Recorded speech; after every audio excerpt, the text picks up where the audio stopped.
बिस्मिल्लाह अर्रहमान अर्रहीम। नाजरीन, ये जो आपके सामने बेरे गर्स, इस कुएं का नाम है गर्स।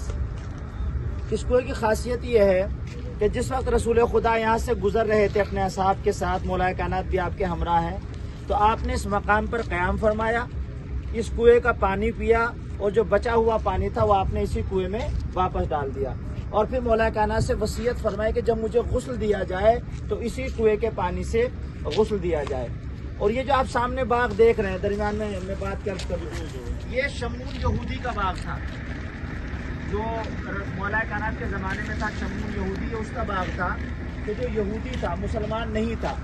अब ये इस्लाम कैसे लाया अपने पूरे ख़ानदान, पूरे कुनबे और पूरे महल्ले वालों के साथ, मैं आपके सामने अर्ज़ कर दूँ। एक दिन मौलाए कायनात बैतुल शरफ में तशरीफ़ लाए और लाने के बाद जनाब फातिमा ज़हरा सलवातुल्लाह अलैहा से कहा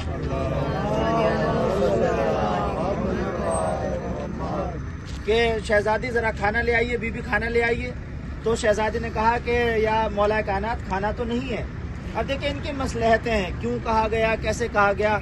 इसलिए कि जो अपनी उंगली के चक्कर से पूरी कायनात को खिला रहा हो, वो ज़हरा से आने के बाद अपना खाना तलब कर रहा है। शहजादी ने कहा खाना तो नहीं है। कहा क्या हुआ? कहा घर में आटा ही नहीं है। कहा चलो अपनी चादर मुझे दे दो ताकि शमून यहूदी के यहाँ चादर को गिरवी रखकर मैं जौ का आटा ले आऊँगा, उससे रोटी बन जाएगी। अब आप लेके चले, चादर को लिया, आपने रूमाल में चादर को लपेटा और जब आप लेके पहुंचे, शमून ने पूछा कि मौला क्या है? कहा ये बीबी की चादर है जो मैं गिरवी रखना चाहता हूँ, तो मुझे इसके बदले जौ का आटा दे दो, मैं बाद में उसको छुड़ा लूंगा।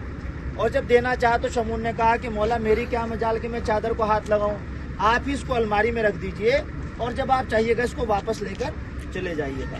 अब इमाम ने चादर को अलमारी में रख दिया, जौ का आटा लेके घर चले आए।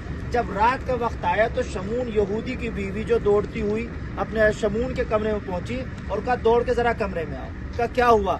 अब जो कमरे में आया तो क्या देखा, एक नूर है जो चादर ज़हरा से निकल रहा है और आसमान पूरा कमरा चादर ज़हरा से मुनव्वर है। अब जैसे शमून ने देखा तो फौरन महल्ले वालों को, पड़ोस वालों को, सबको बुलाया और तकरीबन न जाने 70 की तादाद लिखी गई, उससे ज्यादा की तादाद है कि एक लम्हे में चादर ज़हरा ने सबको मुसलमान कर दिया, वो सब लोग मुसलमान हो गए। तो उसी शमून यहूदी का बाग है। कभी कभी आप यहाँ पे आया भी करते थे, कह दिया जाता है कि मौलाए कायनात शमून के बाग में मजदूरी क्या करते थे। मजदूरी नहीं किया करते। देखिए मजदूर पाबंद होता है, ये पाबंद किसी के नहीं होते। हाँ, उसके बाग का मुकद्दर संवारने के लिए आते हैं। ऐसा होता है ना, कोई एडवाइजर होता है, कोई एडवाइस ले लेता है, साहब कैसे किया जाए, वो इंसान जो मशवरा देता है काम कैसे बेहतर बना जाए।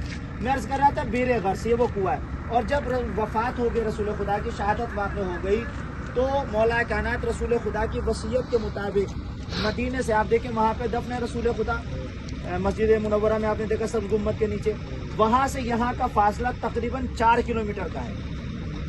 अगर आप उस जमाने में सीधा जाइए, अब तो थोड़ा सड़कों से घूम के जाना पड़ता है, अगर आप सीधे चले जाए तो तकरीबन 4 किलोमीटर का फासला है इस कुएं में और रसूल खुदा की कब्र के दरमियान।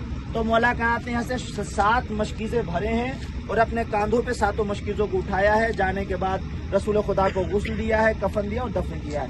तो ये बहुत अहम तरीन जगह है बीरे गर्स। गर्स नामी ये कुआं है कि जिसका रसूल खुदा ने पानी पिया है। आप तमाम वहाँ ज़ियारत करें, बढ़ेंगे अगली मंजिल की तरफ। सलाम अलैकुम।